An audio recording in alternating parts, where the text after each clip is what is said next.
Olá, e aí, tudo bem com você? Eu espero que você esteja muito bem. Eu sou João Cláudio Rufino, professor na Faculdade de Teologia e idealizador do Bíblia Play, uma escola de estudos bíblicos online. E seja muito bem-vindo a esse canal que tem como objetivo apresentar de maneira profunda o estudo bíblico. E se você está em busca de informação bíblica, contexto cultural, histórico, línguas originais e assim por diante, você está no lugar certo.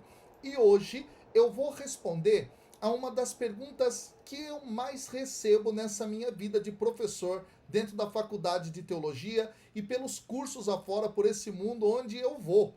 Exatamente. Que pergunta é essa? Qual é a sequência histórica de leitura da Bíblia? Mas antes de te revelar esse conteúdo que é tão importante, eu já quero pedir que você possa curtir, comentar aqui embaixo. Por quê? Porque isso ajuda demais esse canal a levar o estudo da palavra de Deus para todo mundo. E além disso, não se esqueça de checar a sua inscrição aqui em nosso canal. E se você não é inscrito ainda, se inscreva e ative o sininho para receber as notificações. Beleza? Então vamos lá. Em primeiro lugar, pessoal, é preciso que você saiba que a Bíblia ela não está organizada numa sequência que siga o fluxo da história do povo de Israel.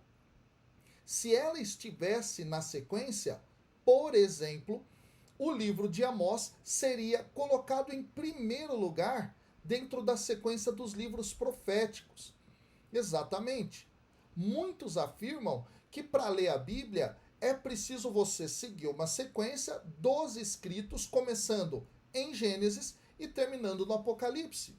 Argumentam, inclusive, que somente assim seria possível uma compreensão da Bíblia verdadeiramente. E deixa eu dizer uma coisa, essa não é a melhor maneira de lê-la. A sequência dos livros, volto a repetir, no cânon cristão, não obedece o curso dos períodos históricos principais do povo de Israel e da igreja primitiva. E aí eu vou dar mais alguns exemplos aqui para você. Por exemplo, o livro profético de Isaías, que é o primeiro livro na lista do Antigo Testamento dos livros proféticos, não é o primeiro livro a ter sido elaborado. Como eu falei antes, foi Amós. E se a gente fosse seguir uma sequência, nós colocaríamos certamente aqui um outro livro depois de Amós, que seria Oséias, por exemplo. Se a lógica, então, da organização do cânon fosse realmente a sequência histórica, pessoal, muita coisa ia mudar. Os critérios de organização da lista foram outros, pessoal. Por exemplo, um deles é o tamanho dos livros. No caso mais específico aqui, por exemplo, dos profetas, a organização tem a ver com o volume dos textos. Por isso, os escritos proféticos eles vão ser divididos em profetas maiores e profetas menores. Se a leitura for feita na sequência do cânon da lista, portanto, o leitor vai ter muitas dificuldades em estabelecer uma lógica histórico-narrativa, aumentando a possibilidade da incompreensão dos livros da Bíblia, o que acarretaria com certeza uma interpretação fundamentalista no mínimo. E alguns afirmam, como alternativa, que a leitura do texto bíblico deve se iniciar no Novo Testamento. O fundamento desse tipo de argumento estaria no fato de que ele é mais curto e que por isso seria a forma mais simples de começar. Que ele é mais curto, o Novo Testamento, sem dúvida alguma, isso é verdade, mas o Segundo Testamento, pessoal, é tão complexo quanto o primeiro. Além disso, muitos temas, ideias, teologias, reflexões, termos, enfim, linguagens, uma infinidade de elementos que estão presentes no Novo Testamento, na realidade, eles necessitam, para serem compreendidos, de um conhecimento prévio das tradições presentes no Antigo Testamento. Sem isso, eu posso te afirmar, seria muito difícil qualquer interpretação sadia do texto. Então, qual seria, diante desse entrave, a sequência ideal para uma melhor compreensão da Bíblia? Vamos lá, pessoal? Olha só. Seria, na minha visão de professor, aquela que segue os principais períodos da história de Israel, segundo a narrativa bíblica. Exatamente isso. Esse é o percurso que deve ser obedecido. Então agora eu vou trazer para vocês o percurso aqui, ok? Vamos lá. Número 1, o período pré-patriarcal, que vai lá de Adão até a Torre de Babel. Esse é o período pré-patriarcal. Depois, seria necessário ler a respeito do segundo período, que é o período patriarcal, os ciclos de Abraão, Isaque e Jacó.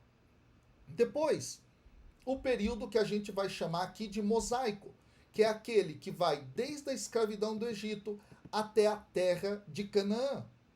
Depois, o período tribal, que conta a partir da entrada em Canaã, que foi liderada por Josué, passando pela organização dos juízes até o início da monarquia com Saul, já no primeiro livro de Samuel. Depois, então, aí o período da monarquia unida, efetivamente com Saul, Davi e Salomão. Depois, o período da monarquia dividida. Reino do Norte, Israel, e Reino do Sul, Judá.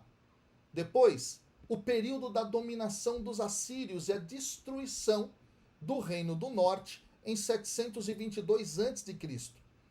Um oitavo período seria o período da dominação dos babilônios, a destruição de Jerusalém e o famoso exílio da Babilônia. Em nono estaria o período da dominação dos persas, com a reconstrução do Templo de Jerusalém e da cidade de Jerusalém. Depois, um décimo período, que é o período da dominação dos gregos, com a resistência dos macabeus e a independência sob os asmoneus. Bom, o 11º período seria o período da dominação dos romanos, exatamente, que é já o momento no qual Jesus nasce, vive, anuncia o reino de Deus, morre, ressuscita e sobe ao céu, bem como então também a expansão da evangelização da igreja primitiva. Agora, como é que a gente vai fazer para seguir esses 11 períodos distintos aqui da história de Israel? Qual seria uma sequência histórica nesse caminho todo, então? Vamos lá, pessoal. Para a gente contemplar, em primeiro lugar, aquilo que é o período pré-patriarcal e patriarcal, é o livro do Gênesis. Depois você continua sua leitura para o livro do Êxodo, que é o período em que Moisés inicia a liderança nesse projeto da libertação. Então você lê Êxodo, Levítico, Números e Deuteronômio. Pronto, leu isso. Você vai entrar então na conquista da terra. Josué, Juízes. Aí você pula e vai para 1º e 2º Samuel, 1º e 2º Reis. Com isso, você está já numa sequência da instauração do período tribal, depois a chegada da monarquia unida, a monarquia dividida e a destruição que foi realizada no Reino do Norte por parte dos assírios em 722 e termina o segundo livro de Reis lá no momento no qual o povo de Judá, parte dele, foi levada para a Babilônia, o exílio da Babilônia. E o período do exílio da Babilônia, pessoal, que está situado mais ou menos em 586 a.C., é narrado para a gente, primeiramente, uma referência é o livro das Lamentações. Então você lê o livro das Lamentações depois de 2º Reis. E aí, há um detalhe muito interessante aqui. Você lê o livro das Lamentações, que é o choro daqueles que ficaram em Judá sob as ruínas da cidade e do templo. E aí, pessoal, a gente avança na história. O povo foi liberto do exílio. Parte do povo foi liberta do exílio. E retornam à terra. Nós estamos, então, no período da dominação dos persas. Isso é narrado nos livros de Esdras e Neemias, sobretudo. Só que os persas perdem para os gregos. Os gregos chegam na região. E quais são os livros que contam isso? Dentro da Bíblia Católica, 1º e 2º Macabeus. Na protestante, você já não tem mais essa parte da história narrada dentro de algum livro da Bíblia. Porque 1º e 2º Macabeus não estão presentes dentro da Bíblia protestante. Isso por diversos motivos. Qualquer dia aqui no canal eu conto melhor isso para vocês. E aí, depois dos gregos, quem foi que chegou na região para dominar todo aquele pedaço de terra? Os romanos. E aí, então, você lê os evangelhos. Depois dos evangelhos, você lê Atos dos Apóstolos, lê o Atos dos Apóstolos, lê as cartas do apóstolo Paulo, as cartas pastorais e, por fim, o Apocalipse. E talvez agora você pergunte assim para mim, mas professor, como é que eu vou gravar tudo isso? Ó, aqui na descrição do vídeo eu vou deixar para você essa sequência, ok? Talvez você também possa me perguntar assim, mas professor, escuta, e os outros livros da Bíblia? Aqui é que vem a grande sacada. Se você entender a sequência que eu acabei de te trazer, os outros livros da Bíblia são colocados dentro dessa sequência base. Exatamente. Eu costumo fazer aqui a comparação com um guarda-roupa que tem aquela parte onde você coloca os cabides. Pois é, essa haste onde você coloca os cabides, que eu nem sei o nome, tá? É essa sequência da história. Os outros livros vão sendo colocados nessa sequência histórica, pessoal. E aí que vem o grande dado, beleza? E qualquer dia eu vou contar para vocês mais ou menos como é que funciona isso, ok? Quais seriam os livros para cada período da história de Israel. Beleza?